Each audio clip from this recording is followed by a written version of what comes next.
Good morning.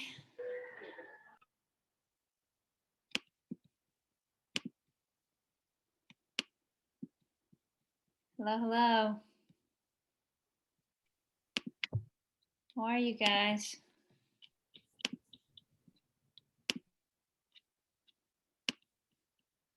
All right, we got people jumping on. We'll wait just a few minutes. I'm trying to find one more example problem that I realized I don't really have in the review this morning. We may or may not get to it, but just to have it just in case. That would be a good one. Right there. Okay. All right. Well, it's a rainy Wednesday. What better to do than review for our chemistry exam? I bet you could think of a few things better to do. But I'm glad you're here. My son is sleeping, so we'll see how long this lasts. Okay, well, it's 10. First off, before we get started, anybody have any questions? Just any blaring questions they need to ask? I'm kind of going to give an outline of what we're going to do. Today is going to be focused on chapter 7, and then Monday will be focused on chapter 8. So if you have any questions, throw them in the chat. Definitely, this is very informal. So stop me, ask questions as we work this stuff. I'm going to try to do a lot of example problems that related to the chapter 7 homework like people struggled with. But before we jump into just working problems, I'm going to write out the main topics in chapter 7, kind of the key points for each of those topics, and then we'll transition over to working some problems. So grab a calculator. I'm going to need you guys to help me out with punching things in, throwing out answers. And if I get to going too fast, just slow me down, okay? All right. This is recording, right? Yeah, it's recording. Okay, good. Let me jump over to the iPad then. So I would, if I were you, grab a blank sheet of paper or something you can write on, because I'm just going to kind of write out some things.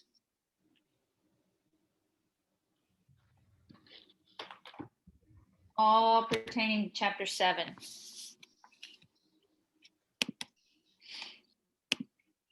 Okay, here we go. Chapter 7. Main topics in chapter 7 that we covered. I like to see as many faces as possible. The first thing we hit was enthalpy. Okay, and actually, let me back up. We're talking here in chapter 7 about how do we know if a reaction is going to happen. Okay, we're addressing the fact that there's energy associated with every reaction. Okay, and our bodies think this way instantaneously. Okay, they don't have to do all this math, but our bodies do reactions that are favorable. Okay, so let's think about ATP, for example. We talked about ATP is the energy molecule of the body.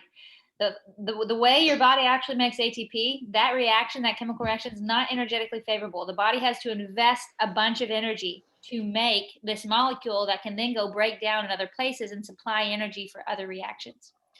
So the body has a very creative way. It does things even if the reaction's not favorable from an energetic standpoint. But typically, the forward reaction, the spontaneous reactions are ones that release energy. Okay, not ones that store energy. So anyways, that's kind of the big overhead topic regarding energy and chemical reactions. But we said for us to understand this, there's 3 big puzzle pieces, and the first one was enthalpy. So we talked enthalpy, we abbreviate that H. We know change in enthalpy is delta H. Okay, so we looked at how to solve for that. But enthalpy is essentially the measure of how much energy is within the bonds of chemicals, okay, reactants and products. And we said these phrases, we said breaking bonds requires energy. We said making bonds releases energy. Okay. Now, when you think about breaking and making, If you have any kind of reaction, which side are you breaking bonds on? Are you breaking on the reactant side or the product side? What do y'all think?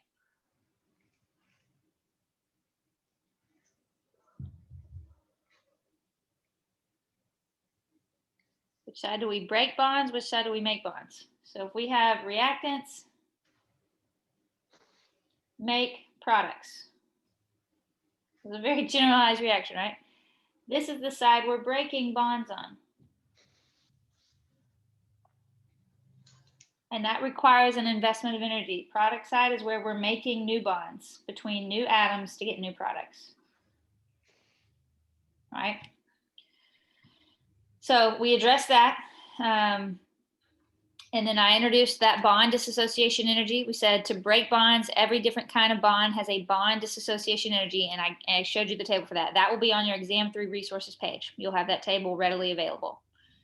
All right, then we talked about across a whole reaction where you're investing energy on one side, you're releasing energy on another, we can calculate the change.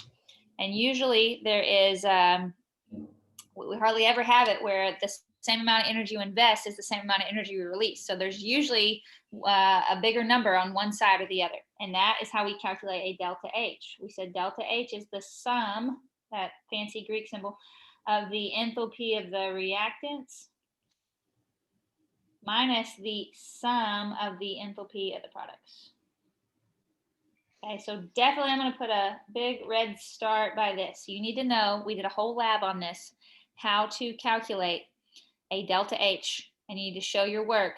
This will for sure be a file response question on exam 3.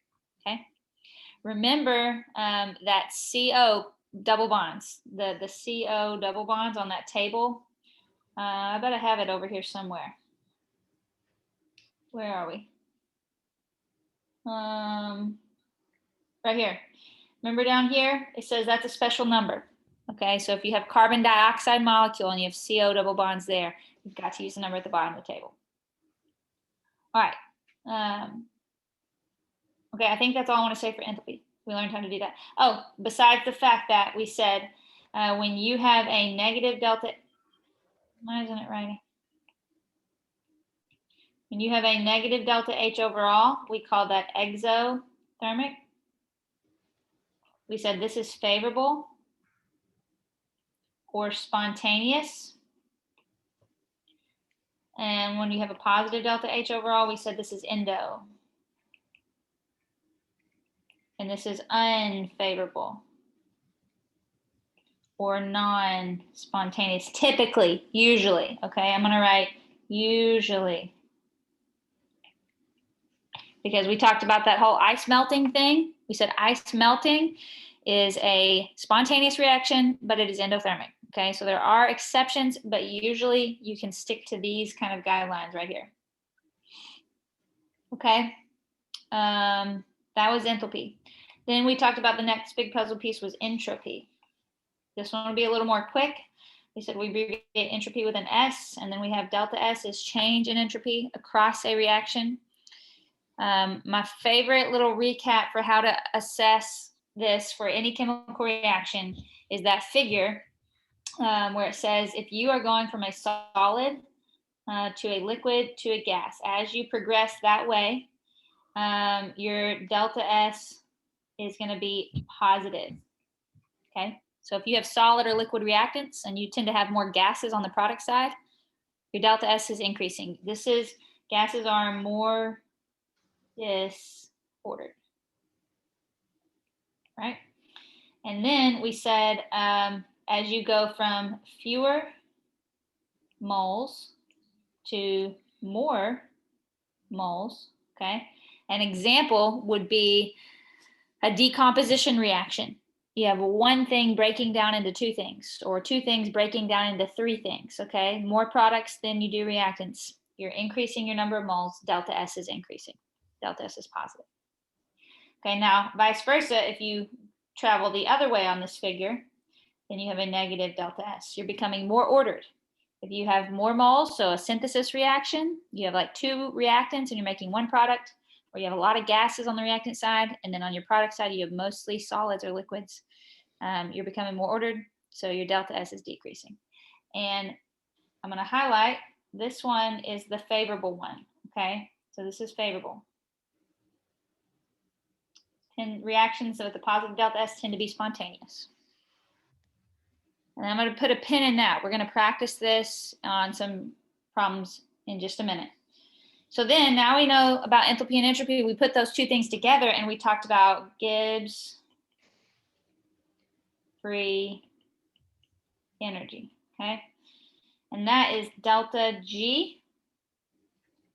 So the equation for delta G was this: delta G equals delta H minus temperature times the delta S, entropy, change in entropy.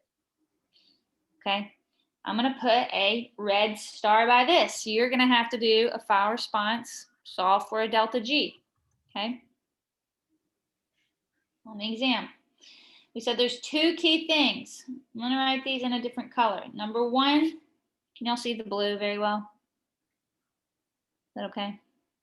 If I need to change colors, let me know. We said number one, always make sure that your temperature is in Kelvin. Two, we said units on delta S and delta H need to match. And I always put them in kcal or kilojoules. I know you've not done a lot of problems working exactly with kilojoules, but that should be no issue, right? If you know how to solve something with kcals, you would just do it the same way, just plugging in the number for kilojoules, right? So that should not be an issue. If you have to solve something in kcals or kilojoules, that should not throw you off at all. All right, so anyways, we're gonna do a practice problem with solving delta G, hopefully in a little bit. We talked about the table. What am I thinking of with the table? Where is that? Right down here. The table that you need to have available. I'm not sure if this is gonna be on your resources page or not. Usually I don't put it on there since you have it in your notes. This table right here, all the different scenarios. We said row one, where you have a negative delta H, positive delta S, you're always gonna get mathematically, you just will always get a negative delta G, that's favorable, okay? And then we talked about all the other scenarios as well. We gave these definitions. We said a negative delta G is exergonic and a positive delta G is endergonic, okay? And then all the things that go with those. Products are lower in energy, more stable. In an exergonic reaction, you're releasing energy. In an endergonic reaction, products are higher in energy, less stable than the reactants, okay? So know those things as well. So again, this is just a summary. This is just kind of the cliff notes of chapter 7. After Gibbs free energy, we talked about rates, okay, reaction rates. So this is big topic number 4. And we said just because a reaction will happen doesn't mean we know how fast it's gonna happen. Reactions happen at different speeds. Okay, so we said for a reaction to happen, there's some prerequisites. You've got to have efficient collisions. Things have to hit the right way. And you have to have efficient collisions, you got to have orientation, proper orientation of the molecules, and sufficient energy. Okay, those molecules have to hit hard and they got to hit the right way. And then you'll get a reaction. We said there's ways you can manipulate reaction rates. You can, if you're going to increase a rate, there's 3 things you can do. One, you can increase the concentration, I'm going to use brackets, of your reactants. Okay, brackets indicate concentration. 2, we said you can increase the temperature, make those molecules move faster and they'll hit more often. 3, we said you could add a catalyst. All right. If you want to decrease the rate, what would you do? Okay, I'm not going to write those out, but you just think it'd be the opposite things, right? Okay. Then we drew energy diagrams. So energy diagrams. For energy diagrams, we drew it like this. We said the y-axis is your delta G, essentially, change in energy, free energy. And then the x-axis is the reaction progress. So the reactants always have some level of energy. We're just going to randomly put one here. So that's how much energy our reactants have. And then your products, I mean, you could draw so many different diagrams. If I asked you, I said, draw a reaction that is spontaneous, going to be favorable. Then you have to draw me a diagram where the products are more stable, because it's those that are favorable. So the products would need to have a lower energy level. We always know there's some kind of activation energy, so the energy must go up from the reactants to some kind of peak, and then it can go down to the products, okay? And then I need you to be able to label a few things, okay? From the energy level of the reactants to the tip of the peak, we said this is your activation energy. I'm going to abbreviate this actually. It's EACT, activation energy.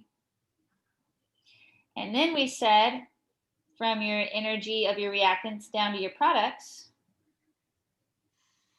we said the difference here is your change in Gibbs free energy. And we can see here, we lower on the y-axis from reactants products. So this is going to be a negative delta G, and that's why it's favorable. That's why it's spontaneous. It's an exergonic reaction.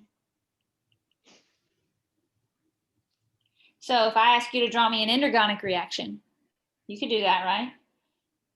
Endergonic would simply be, you got reactants somewhere, and your products are just going to be higher in energy when you're done. And then you still have a peak, and you can label the activation energy. So, and the delta G, difference between the products and reactants, that's always the delta G. And here you see your delta G is positive, so that's why it's endergonic and not favorable.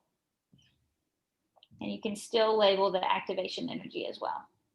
Okay, so we talked about energy diagrams and how fast things occur and how you can manipulate rates. And then the last two things that we got to, anybody need me to stay here for a second? I really want to get to working some problems. Last two things we talked about were equilibrium and Le Chatelier's principle. And these were the video lectures. So I'm really excited to sit and actually talk about these face to face. Well, we're not face to face still, but as face to face as we can be. Equilibrium. I'm going to abbreviate EQ. Equilibrium. We said this happens when you have a reaction where the forward and the reverse rates are the same. So first off, we got A and B. That's not a B. Make C and D. And we should have a reversible reaction. Okay, you indicate that these arrows should actually be one-sided. But okay, you got a double arrow, which indicates you have a system at equilibrium. Okay, and what makes it an equilibrium is that the forward and reverse rates are the same. You had a homework question that asked you, and we talked about this in the video lecture. Does that mean you have the same concentrations of reactants and products, like the same amount? Remember the escalator example in the mall?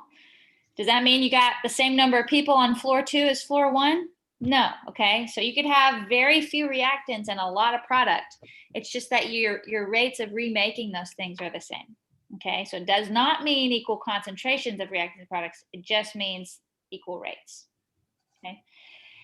From these reactions, here's where the math and here's where equilibrium gets complicated. You can write out an expression for K. Okay, so expressions for K.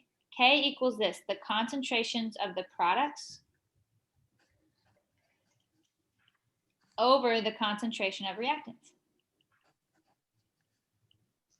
All right, so you can write this for any chemical reaction. We're going to do some examples today. Remember, I'm going to put a star by this right here. You only include compounds that are gases or aqueous. You do not include solids or liquids. Not solids or liquids, okay? And you raise these things to the power of their coefficients, okay? So I would give you a number. I would say, a concentration that you could plug in for any reactant or any product that is a gas or aqueous. And you can solve for K, or if you have K, you can solve for any of the concentrations of reactants or products, assuming you have everything but one piece of the puzzle. If that makes sense. We're going to do some example problems. And I know you had some problems like this on your homework. So that's equilibrium in a nutshell. Again, well, last thing actually I want to mention, based on the size of K, you can tell me what your equilibrium conditions are. So equilibrium conditions.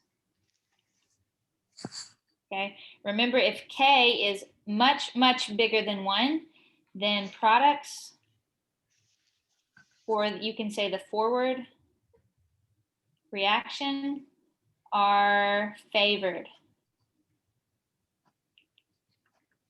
If K is smaller or much, much smaller than 1, then your reverse reaction, should say reaction, sorry, or your reactants are favored. Reverse reactions favor, you're going to have more reactants. Okay, if K is bigger than 1, products are favored. Sorry, forward reactions favor, you're going to have more products. Hope that makes sense what I wrote. Okay, so you can tell me, you can make a statement about the equilibrium conditions based on the size of K. All right, that's equilibrium in a very, very, very small nutshell. And last thing I want to talk about for just a couple minutes is Le Chatelier's principle. We're doing a whole lab on this week, so hopefully that also helps you review for Le Chatelier's principle. Oops.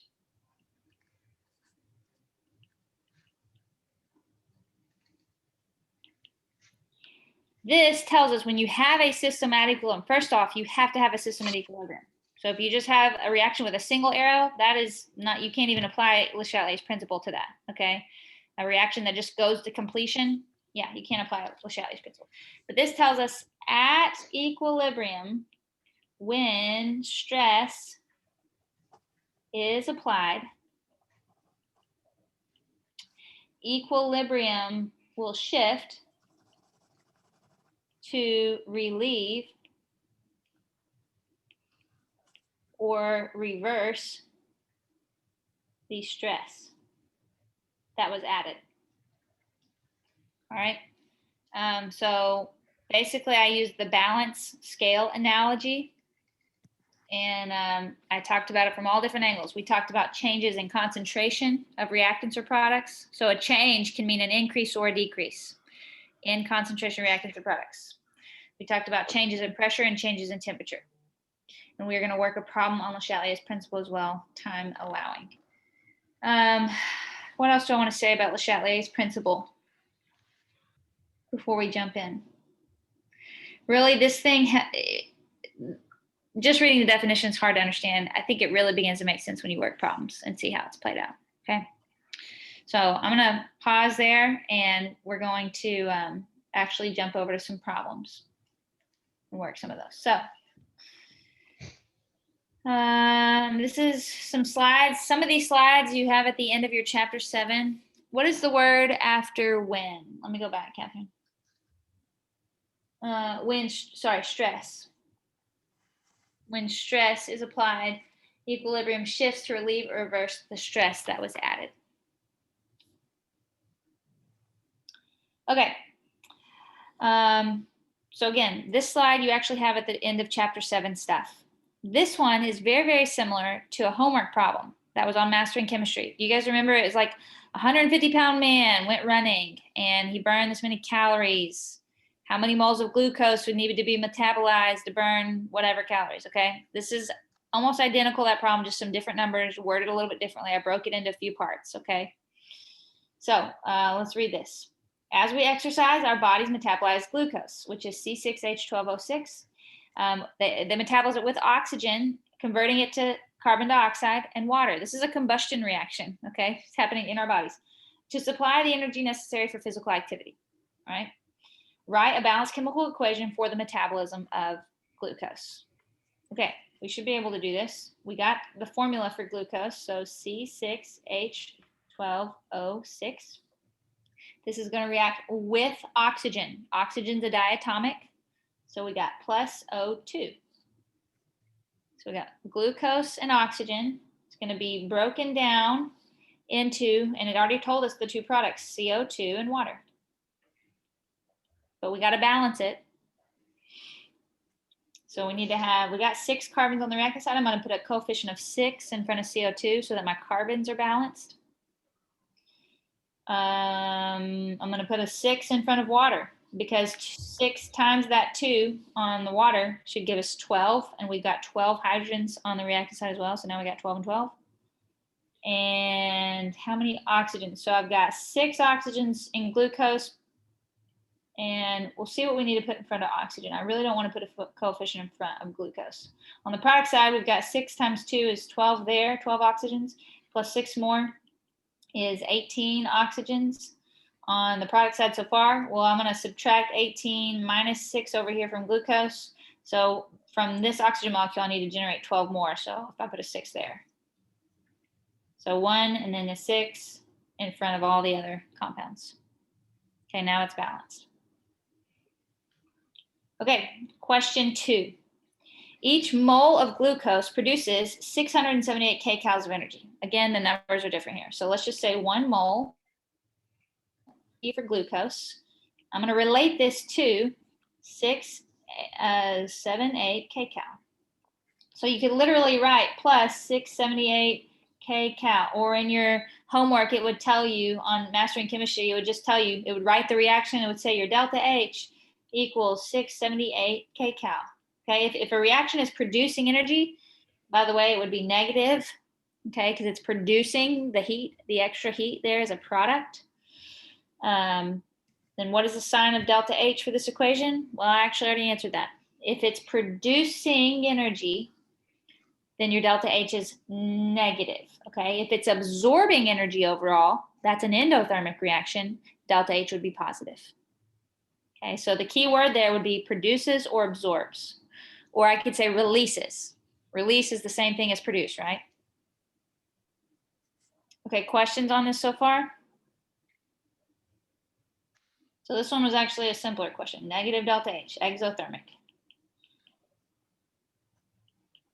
Because our body uses that release of energy to go to other stuff and make molecules and make ATP and blah, blah, blah.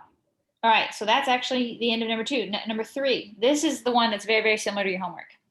An individual jogging at 5 miles per hour for 30 minutes would burn 272 kcal. How many moles of glucose would need to be metabolized to generate this amount of energy in the body? Okay, this is a one-step conversion problem. So many people read this problem like, I don't even know what to do. It's a one-step conversion problem. We worked an example problem in lecture. I'm going to show you on the next slide the one we did to set you up to do these. We need to burn, or we are going to burn 272 kcal of energy. We want to convert this to moles of glucose. You've got to go look at your balanced chemical reaction. For every 1 mole of glucose, right? Where am I getting the 1 from? There's an understood coefficient of 1 in front of glucose. For every 1 mole of glucose, we produce 678. We actually wrote this relationship out right here when we read problem 2. For every 1, or if you don't write that out, you could just look at your balanced reaction, grab the coefficient, that many moles of that, whatever compound, reactant, or product it's indicating in the problem, you relate that to your delta H. So that's what we did with this reaction right here. This is a conversion factor. It's relating kcals to moles. So we're just going to literally plug it in as a conversion factor. So kcals cancel. I'm going to convert to moles of glucose. So you could write this like this. For every 1 mole of glucose, 678. The sign here does not matter. We're using the absolute value, okay? The sign would matter if I'm asking you what it is for delta H, but here the sign does not matter. We're just using the absolute value when you're calculating problems like this. Kcal. Okay, so now how do I need to plug this conversion factor in? I want kcals to cancel. If I got it on top already, I want the kcals on bottom when I plug in my conversion factor. And this is it. There are so many problems. Now, your homework did make some of these problems a little more complicated. Sometimes it would say, okay, what if you had 5 grams of glucose? How many kcals would you produce? Okay, but even then, it's the same kind of problem. You just got to plug in the molar mass first, convert to moles, and then go moles to kcals. Okay. All right, so what is the answer? Anybody have the answer? 272 divided by 678. How many moles of glucose?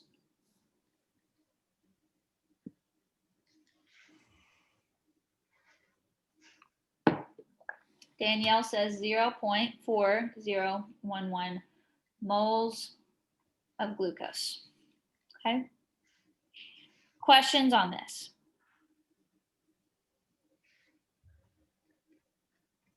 Did you do something like this on the exam?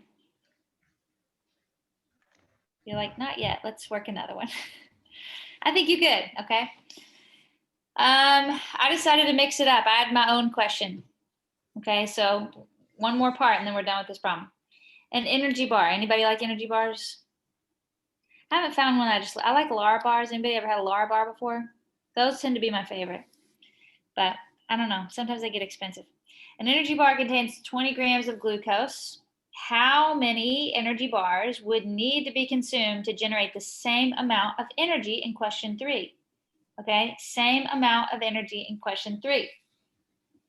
So 272 K, that's our energy, right? How do I know that's my energy? Because it has units of kcals. Energy always has units of kcals, kilojoules, all right? So we're talking still about 272 kcals. That's how much energy this problem is referring to.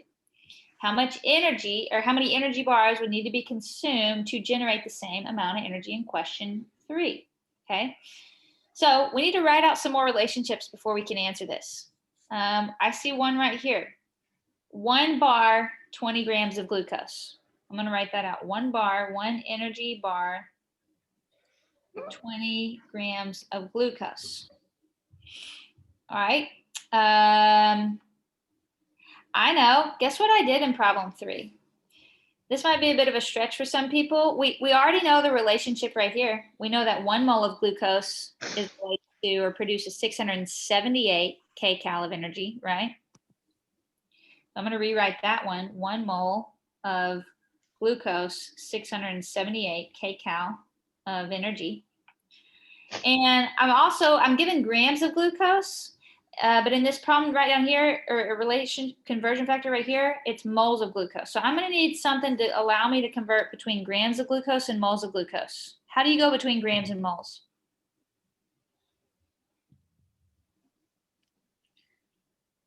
Molar mass. RX bars are good.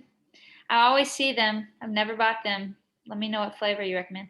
Yep, molar mass. Okay, so we need the molar mass of glucose. So for every 1 mole of glucose, how many grams? I've done this so many times, it's like your phone number. You got it memorized. 180.156 grams of glucose. You could easily calculate that though, if you didn't have that number, okay?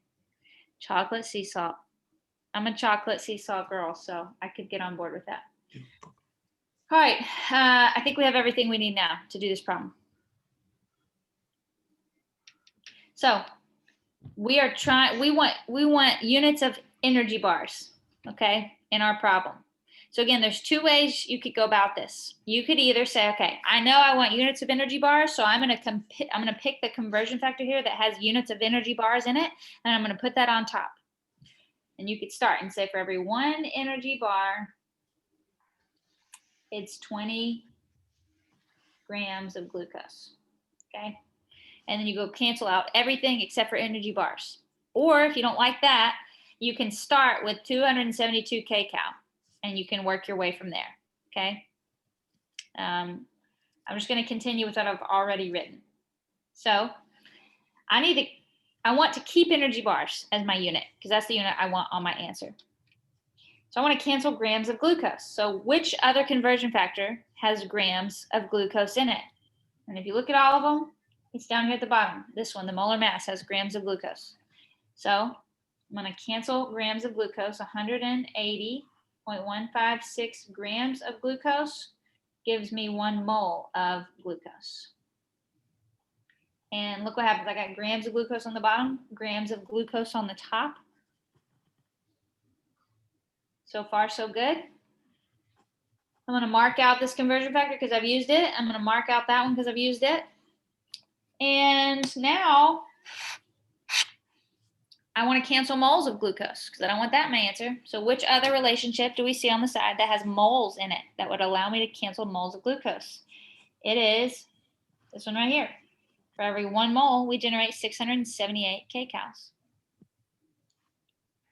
Okay. So I'm going to plug in 1 mole of glucose on the top, and that's 678 kcal of energy. So moles of glucose cancel. Okay, now I know how many energy bars per 678 kcals, but that's not the amount of energy I'm talking about. I'm talking about 272. That's how much our body's going to metabolize. So I need to cancel units of energy. I need to cancel kcals here. So the last thing I can do, we're not actually plugging in a full conversion factor. We're just going to multiply by the amount of energy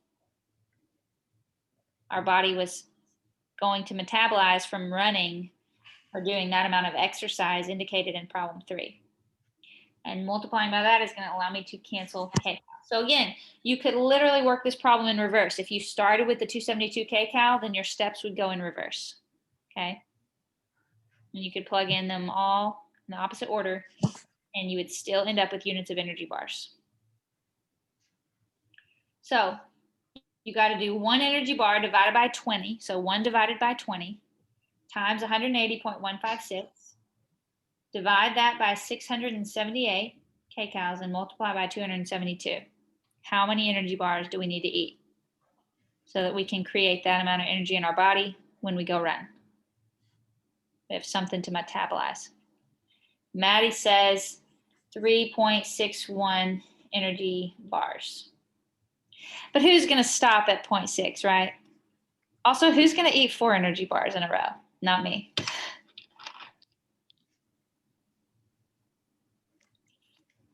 Okay. This problem probably would seem very, very difficult if you were just reading it at like face value, right? But you actually have all the skills. This is chapter 6 stuff. This is building on chapter 7 stuff. So anyways, I would consider that to be an upper level problem for sure. Okay, let's keep going. This is actually the problem from lecture. I just changed the slide a little bit. I simplified the slide. We had some text at the bottom that I deleted. This is literally a lecture slide from chapter 7. So this is a problem we did in lecture. I was trying to set you up for a lot of your homework problems. We're given this reaction here, and it tells you the delta H. So this was just like your homework problems. How much heat in kcals is released or absorbed with 0.77 moles of CH4 is methane or carbon tetrahydride. Okay, so you had problems like this on your homework. So what do? Well, you look at your balance reaction. For every 1 mole, I got an understood coefficient of 1. For every 1 mole of CH4, I'm generating 213 kcal. How do I know I'm generating or producing? Because my delta H is negative, right? So I'm going to start with the number I'm given, 0.77 mole CH4. And I'm going to use this conversion factor. 1 mole is related to 213. I'm using the absolute value of the energy term. You don't have to include the negative on these problems. So for every 1 mole of CH4, 213 kcal. Should say kcal. Okay. So you're just going to do 0.77 times 213. Moles of CH4 cancel.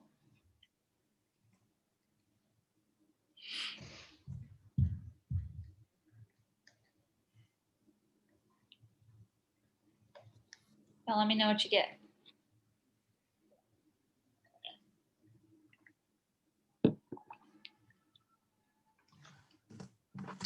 I hear someone crying. Anybody got it? 0.77 times 213. Danielle says 164.01 kcal. That is how much heat would be released if instead of a whole mole of CH4, you had, roughly 3/4 of a mole. Okay. Okay, another problem very similar to what you saw in the homework. How much heat in kcals released or absorbed if you have 55 grams of O2? Oh no, it gives us grams instead of moles. What are we going to do? Don't freak out. That's what you're not going to do. Again, look at your balance reaction. I see, I'm going to circle this in blue. For every 2 moles of oxygen, I produce 213 kcal. So we got this conversion factor, 2 moles of O2, 213 kcal. Again, the negative does not matter. Okay, so I've got a relationship between moles of oxygen and kcals of energy, but I'm given grams of oxygen. Anybody have a suggestion on what we first need to do?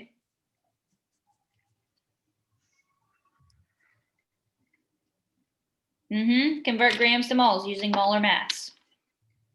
All right, so what is the molar mass of oxygen?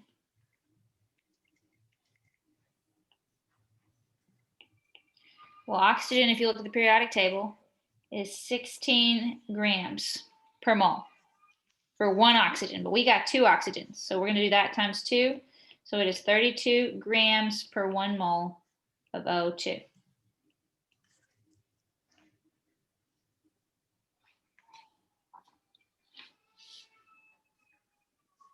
All right. So now we can start with the number we're given, 55 grams of O2. We can convert to moles and then moles to kcals. So I want to cancel grams of oxygen and convert to moles of oxygen.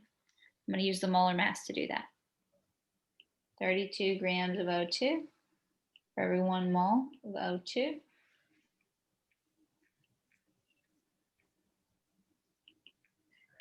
Grams of oxygen cancel. Now I want to convert from moles to kcals because the problem is how much heat. Sorry. How much heat, which is units of kcal. Heat's energy. Okay, it could easily say heat or energy. It's wanting an answer with units of kcal. So now I'm going to plug in my conversion factor in blue. But we want to cancel moles, so I'm going to write the 2 moles of O2 on bottom is 213 kcal of energy. And moles of O2 canceled out.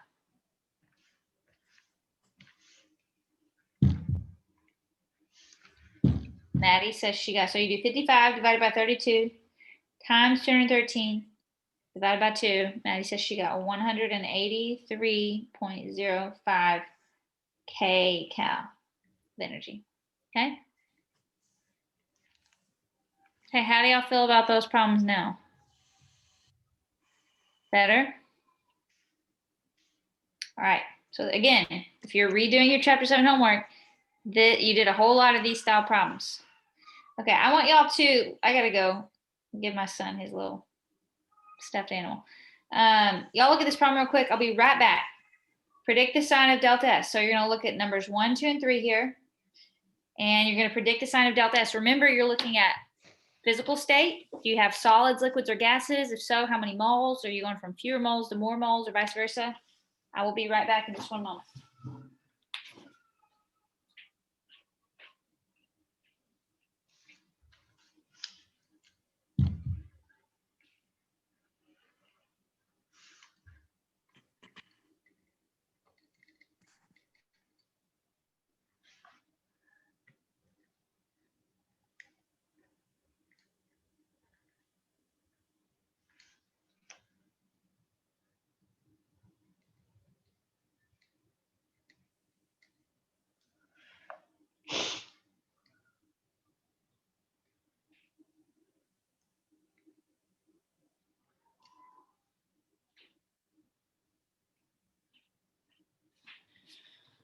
Okay. Predict the sign of delta S. So anybody have thoughts for number 1? We've got 2 moles of solid magnesium, and we've got a mole of oxygen gas, and we're making 2 moles of magnesium oxide, which is a solid.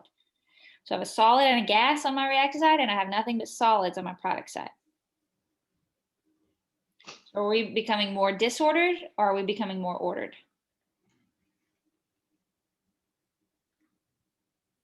Maddie says a negative delta S, which means we're becoming more ordered. Disorder is decreasing.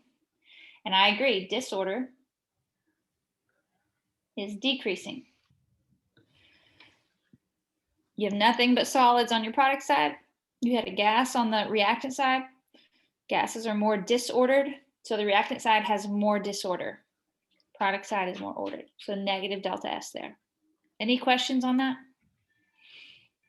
Okay.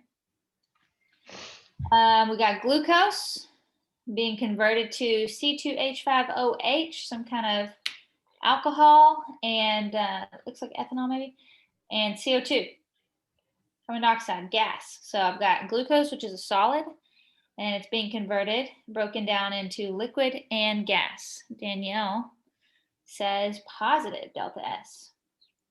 And I certainly agree for multiple reasons. Disorder is decreasing on the product side. I have nothing but solids on the reactant side. I have one reactant, 1 mole of glucose, and I've got a lot of stuff on the product side. I've got 4 moles of products, okay? 2 moles of my ethanol and 2 moles of carbon dioxide gas. And if you look at the physical states of matter, I've got solid converting to liquid and gas.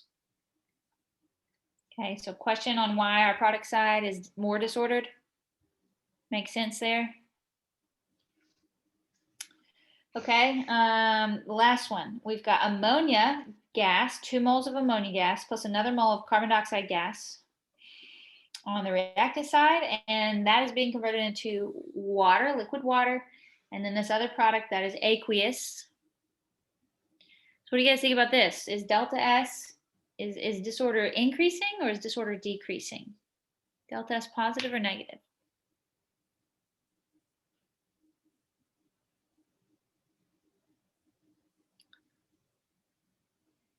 Here's what I see. I see total 3 moles of gas, things that are gases on the reactant side, and 0 moles of things that are gases on the product side. So from that standpoint, yes, Maddie, it's a negative delta S. Some people might say, we got 3 moles of reactants and you've only got 2 moles of your product. That's true, but when you take into account the physical states of matter, that's not a huge difference. You're becoming more ordered on the, well, for that reason as well, you're becoming more ordered. Both of those things contribute to the fact that it's a negative delta S.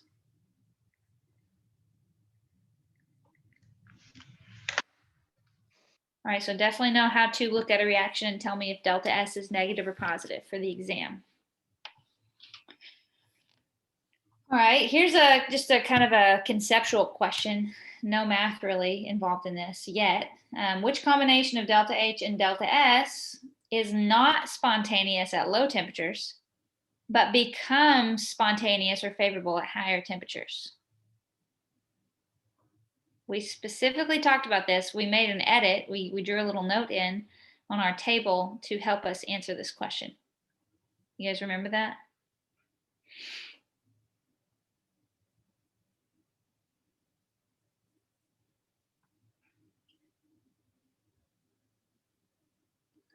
Which one was it?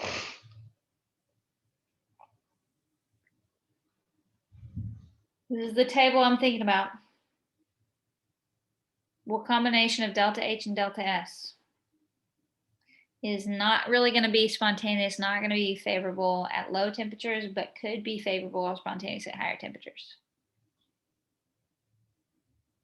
It should be scenario 3, row 3, where you get a positive delta H and a positive delta S. Let me jump back over to my note here. It should, oh, no, this one. Positive delta H, positive delta S. Okay, why? Why is this the case? That's the case because you've got a minus sign here and you've got your temperature term. And remember, these are multiplied. That doesn't mean plus here, that's just the sign on delta S. These are multiplied. So let's just plug in some simple whole numbers. Again, why am I doing this? Just to double check myself, okay? Some simple whole numbers, like numbers between 1 and 10, and just double check. So if I got a positive delta H and a positive delta S, I'm just going to plug in.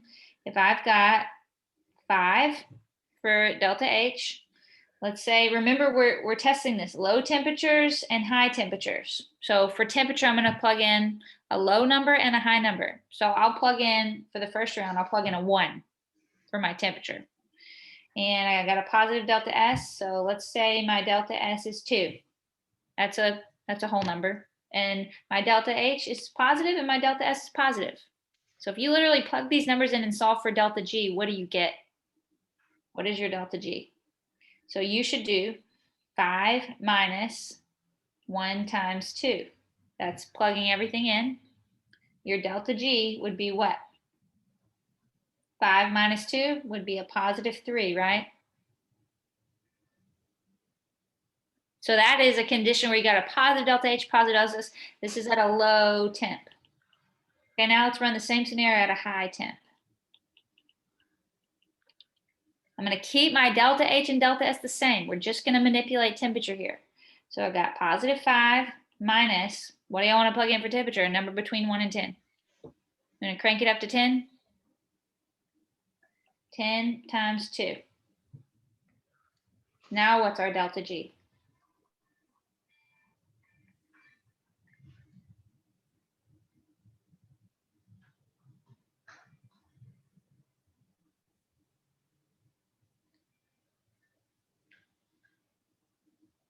Yep, negative 15. Okay, so this proves the point when you got a positive delta H and a positive delta S, and we don't have nice whole numbers like this, I know, but this is just a little thought experiment to say at a high temperature, same positive delta H and delta S, your delta G could become negative.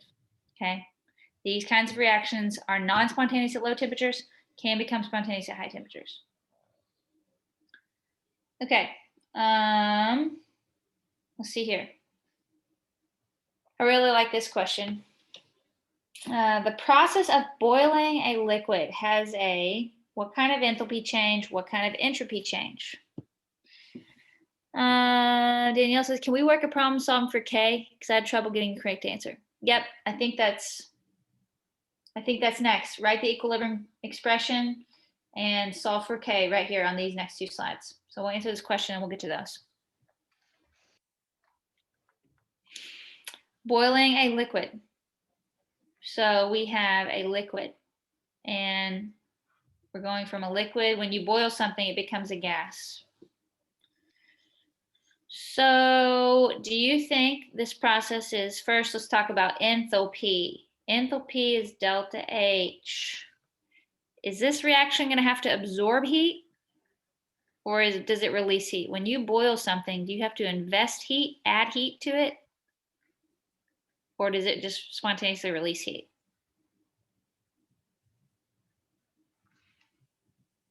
To boil something, yep, you got to add heat. So what does that mean? Is your delta H positive or negative here?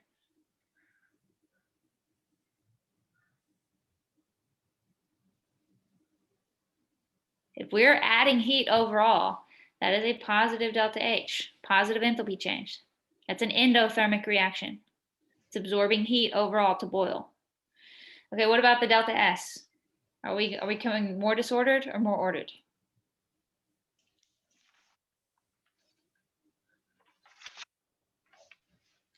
Yep, more disordered. So you also have a positive delta S. So which one matches that? Positive enthalpy and positive entropy should be A.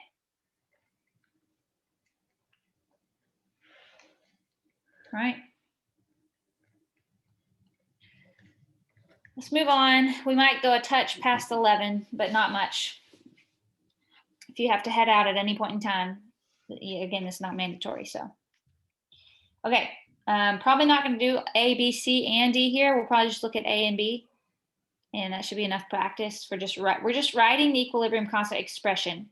So I'm just writing the equation for K for each of these reactions. So A, K equals concentration of products over concentration of reactants.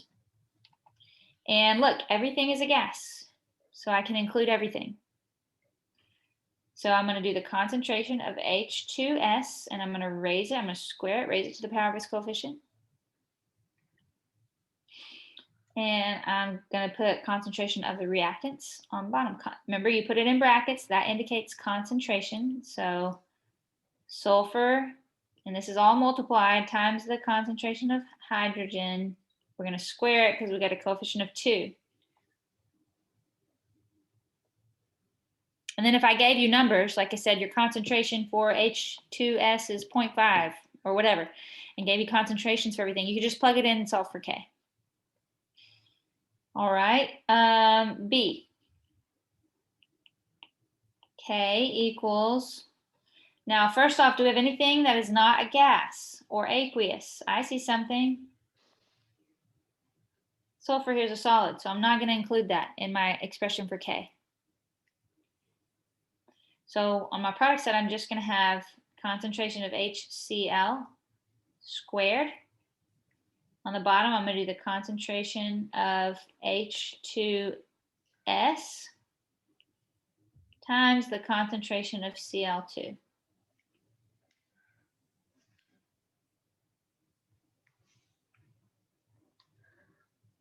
And my coefficients there on the reactant side are both 1, so I don't have any raise it to the power of anything. So that's, again, practice with the writing expressions for K. Now let's look at one where we have to actually solve for K or solve for something else. Questions on this before we move on? Okay. These are from the textbook, by the way. You probably gathered that. 7.52. This one, 7.53 and 5.5. I chose, you actually can't look up the answers in the back of the book. So we're going to work them so you know you get the right answers. For the reaction N2O4 and NO2, does that look familiar? This is from your chapter 7 homework. You had a reaction just like this. It says the equilibrium concentrations at 25 degrees Celsius are, for NO2, 0.0325 mole per liter, which is none other than just molarity. So capital M. And for N2O4, it is 0.147 mole per liter. Again, that's just molarity, mole per liter. What's the value of K? And then tell me about conditions at equilibrium. Are the reactants or products favored? So K is just going to be concentration of products over concentration of reactants. This time I'm just going to plug the numbers actually in. So we know NO2 is the product. We're going to plug that number in on top. So it'll be the concentration of 0.0325. You can put unit of molarity, or you can write mole per liter if you want. And we got a coefficient of 2, so we're going to square that. On the bottom, we're going to put 0.147 unit of molarity and no coefficient, so that's all we do. So to solve for K, you're going to do 0.0325 squared, divide that by 0.147.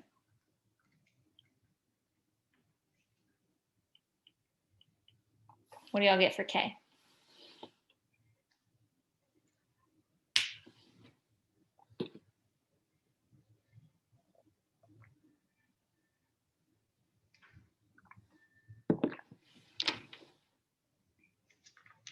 Danielle said 0.00718. All right, now let's look at the size of that. It's way, way less than 1, right?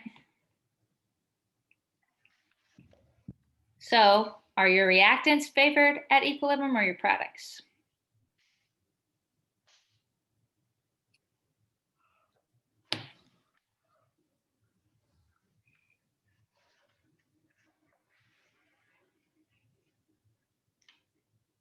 What do y'all think? Danielle says reactants, and she is right. Reactants are favored.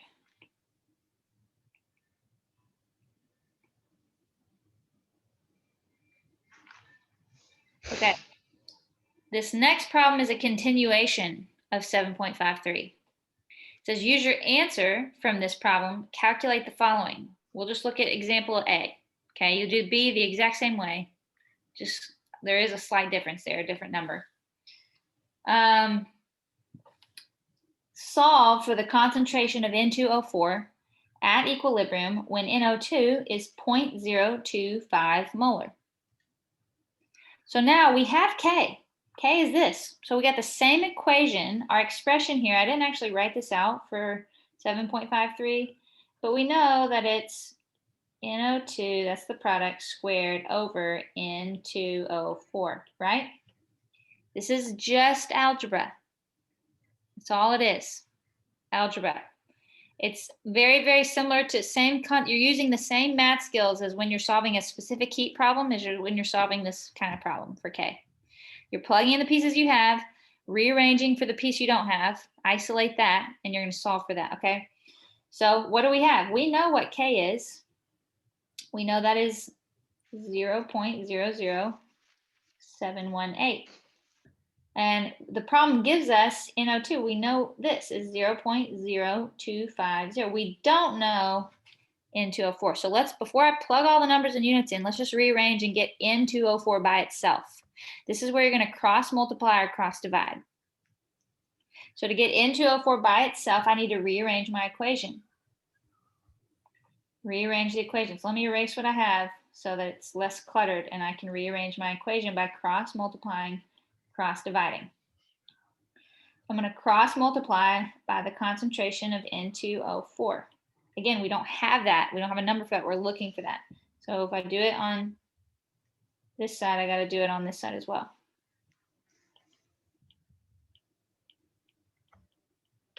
Now it cancels on that side. So I almost have it by itself, but not yet. I got N2O4 times K.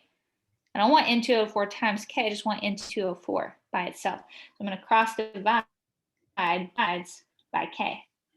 Now K canceled out on that side. So remember doing all this with specific heat problems, rearranging your equation for the energy term or for the temperature term. Same algebra skills here.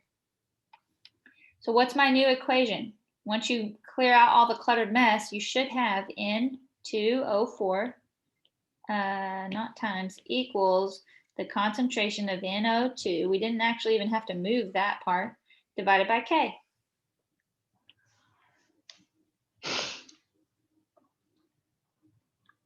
And we know both of those things. So now we just plug them in. Everybody does. Everybody does. They overthink this stuff. But I get it. It's new. You're not used to these kinds of problems. It's a new concept, so it's easy to do.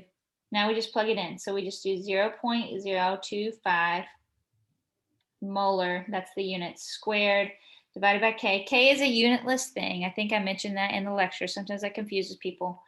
We're going to plug in K, which was, what was it? 0.00718. 0.00718. Okay. So you still square, yeah, you square the point, you square the top part, the concentration of NO2. So do 0.025 squared, divide that by K. So what's our concentration of N2O4? It should be units of molarity.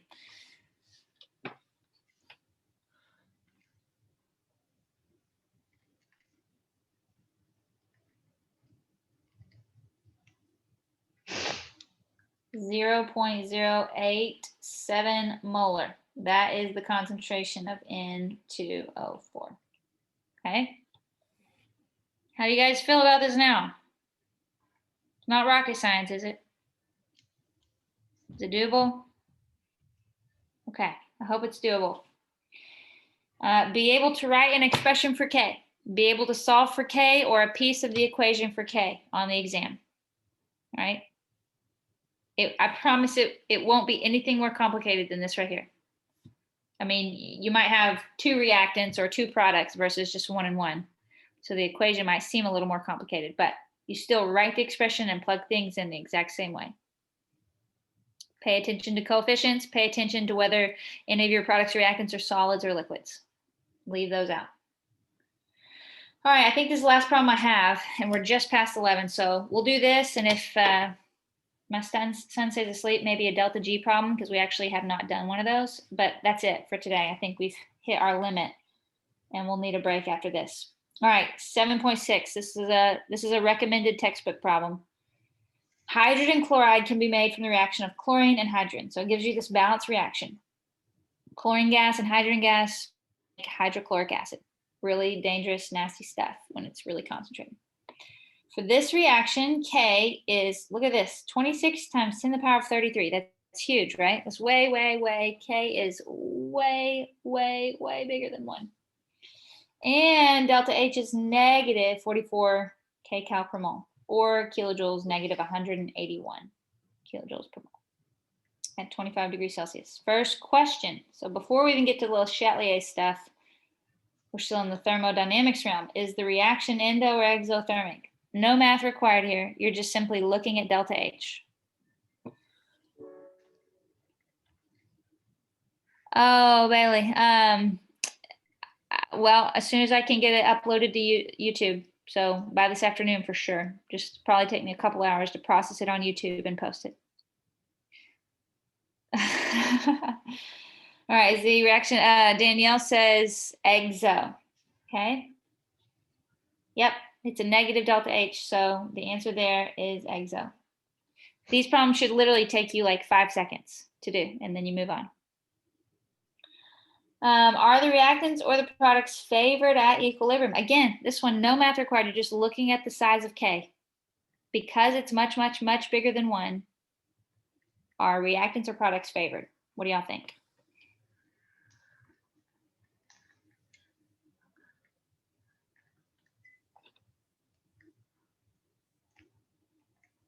Yep, products. Again, you just look at it and then you move on. 10 seconds and go. C, part C should take you a little more time. Explain the effect on the equilibrium of all these different scenarios. Okay, scenario 1. Increasing pressure by decreasing volume. So just focus on increasing pressure. Same thing. Increasing pressure, decreasing volume, same thing. If we increase pressure, okay, what did we say about Le Chatelier's principle? First off, you need to count up how many moles of gas. You're paying attention to moles of gas. So if you have solids and liquids, excuse those for a minute. Just focus in on things that are gases. And it just so happens in this reaction, everything is a gas. So what I see is that on the blue and red, on the reactant side, I've got 2 moles of gases. 1 mole of chlorine, 1 mole of hydrogas. On the product side, I have 2 moles of gases. Whoa, they're the same. Usually you'll have a side where you have more moles of gas on one side or the other. Okay, here it's the same. So this one's kind of an anomaly because if I increase pressure, usually equilibrium will shift to the side with fewer moles of gas. If you increase pressure, usually equilibrium shifts to the side with fewer moles of gas. I don't have a side with fewer moles of gas here. So equilibrium will not shift one way or the other. It's not going to favor one side or the other. Okay, this one's kind of an anomaly because you have the same number of moles of gas on both sides. So explain the effect. You'll just say no effect on equilibrium. Now, if the side of the reaction side had fewer moles of gas, it would shift that way. Okay, it would shift to the left. If product side had fewer moles of gas, it would shift to the right. So again, you're adding up number of moles of gas on both sides. An increase in pressure is going to cause it to shift to the side with fewer moles of gas. A decrease in pressure would do the opposite, shift to the side with more moles of gas. Okay. All right, increase the concentration of HCl. Increase concentration of HCl. So I'm going to erase some of this scribble so that I can write. I'm going to treat this like a scale. Did y'all like my little balance scale analogy? If we increase the concentration of HCl, let me zoom in. Here it is right here. I'm going to make it concentration, put brackets. So I'm going to increase. I'm going to put a little upward arrow, not to indicate that the scale tips up, but that I'm increasing the concentration. I'm adding weight to this side. So actually the scale tips down on this side. So equilibrium wants to get them even and balanced again. So which way does it need to shift to get the scales balanced again? Left or right?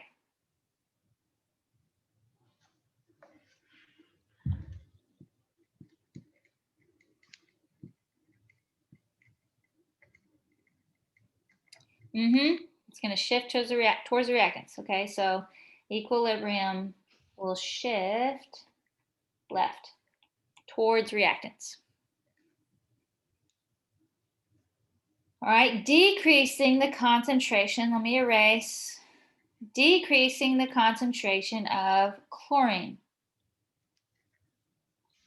There's my balance scale again. This time I'm going to zoom in on chlorine. We're going to drop the concentration of that. So it's like we're taking weight off of this side of the scale if we're removing some chlorine. So what's actually going to happen is the scale will tip up if we remove some weight on that side. So if it's tipped up, which way does equilibrium want to shift to get them balanced and even again?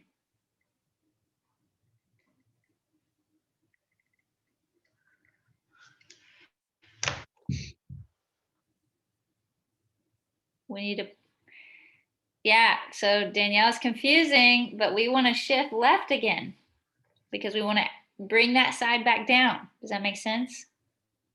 So literally copy. So you said it needs to be brought back down to match? To get them even again. If that side of the scale tipped up, then we need to bring it back down. And the way we bring it back down is we run the reverse reaction. There should be a double arrow here. That's actually a typo from the book.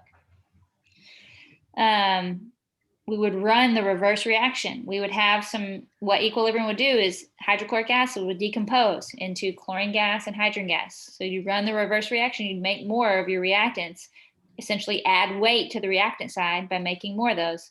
And it would tip that side of the scale back down. But in doing that, you're shifting equilibrium left. Does that make sense? I think so. Yeah. Yeah, it is kind of confusing when you think about it. Yes. So it's very simple. It seems very simple and straightforward when you add increased concentration of something. I think it is a little more complicated to run the scenario when you're decreasing the concentration of things. If I'm decreasing the concentration of chlorine, again, I'm tipping the side of this scale up because I'm like taking some weight off of that side of the balance. So I'd want to pull that side back down. So I'd want to remake some of my reactants and do that by running the reverse reaction. Okay, increase in the concentration of hydrogen.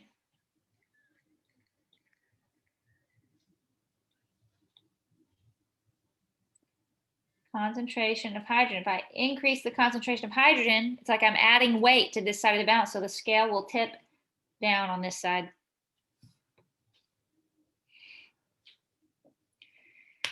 So I want to get the scales balanced again. So I'm going to run the forward reaction, shift equilibrium to the right.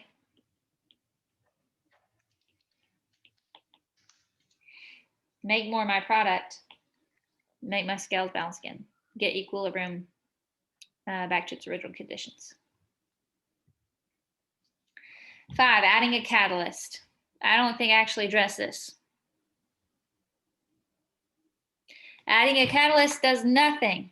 It just makes the reaction go faster. You just reach equilibrium faster, okay? But it's probably already at equilibrium, so that's not going to change anything.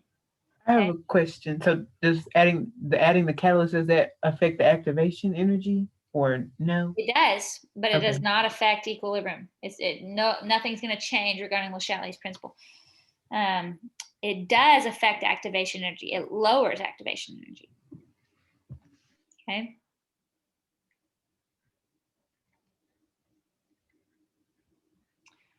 All right, so that's kind of it. I did have one other problem. It was if you want to stick around and look at it, what I'll do is I will have to share my screen though. I wanted to look at 7.39. So share to desktop, I think is what I wanted to do.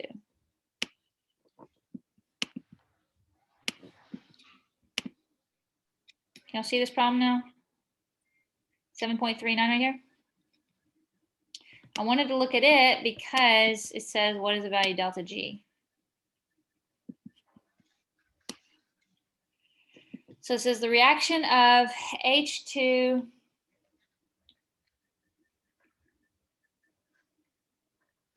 trying to find some blank space to work this problem.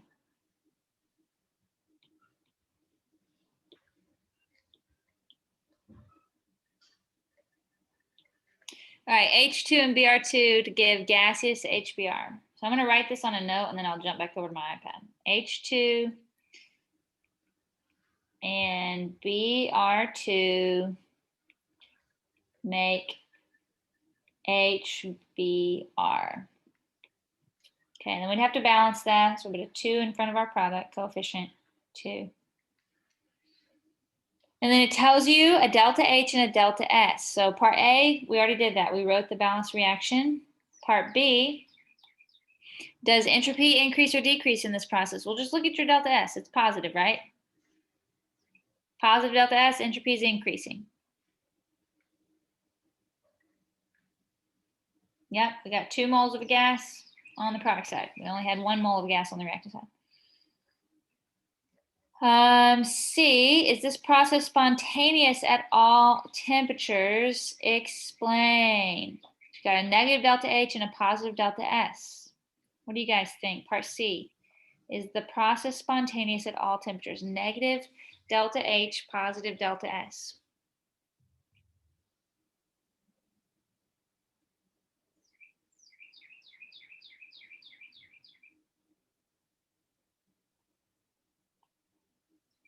Danielle says yes, and she's correct. Okay, it's spontaneous at all temps. Part D is what I really wanted to get to.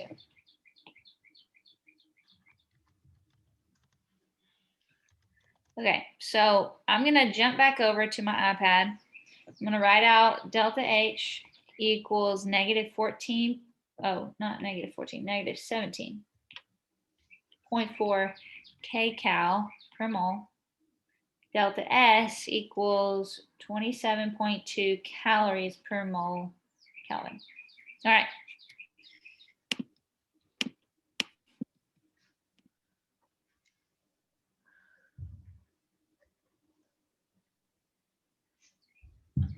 Okay. So this was all the info. We balanced the reaction. We said delta S is increasing, more disordered on the product side. It's spontaneous at all temperatures because we had a negative delta H and a positive delta S, and that will always give a negative delta G. And now we're going to solve for what is delta G. So we need what equation? We need this equation, delta G equals delta, whoops. We do know our answer will be negative, but delta H minus T delta S. So remember the 2 steps. The 2 steps were, make sure your temperature is in Kelvin. So give us temperature. Oh, it says at 300 K. So our temperature equals 300 K. So it's already in Kelvin, which is great. But if I tell you 20 degrees Celsius or 25 degrees Celsius, convert it to Kelvin. And then step number 2 was units on, look, delta S and delta H. We got kcals, we got calories, so those don't match. So I always take delta S and convert it to kcals. So I'm going to manipulate my delta S. I've got 27.2 calories per mole Kelvin, and I'm going to convert from calories to kcals. So what's the relationship between calories and kcals? This is the last problem, and then we're done. 1,000 calories is 1 kcal. Some people are going to mix that up. Don't mix that up. So it's divided by 1,000. So you should get 0.0272 kcal per mole Kelvin. Okay. All right, so this is my new delta S, and now I can solve for delta G. So to do that, we say delta G equals, plug in my delta H, negative 17.4 kcal per mole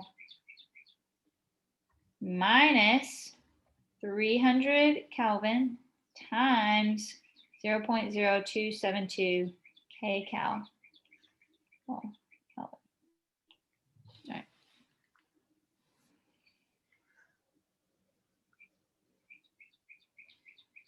So you do 300 times the 0.0272, and then you do negative 17.4 minus that. Let me know what y'all get overall.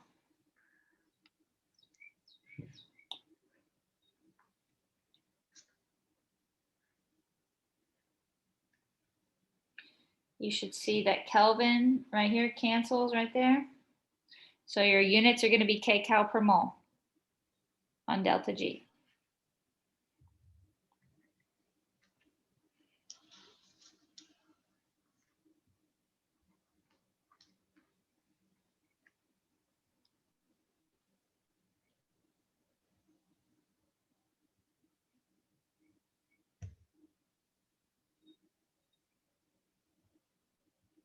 Anybody got it? 300 times 0.0272, then do negative 17.4 minus that.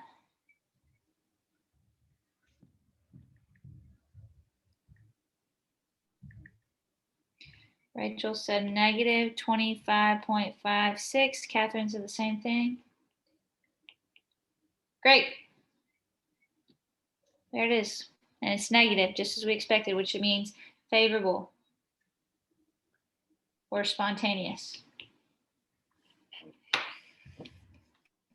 Okay, I don't know about y'all, but I'm exhausted.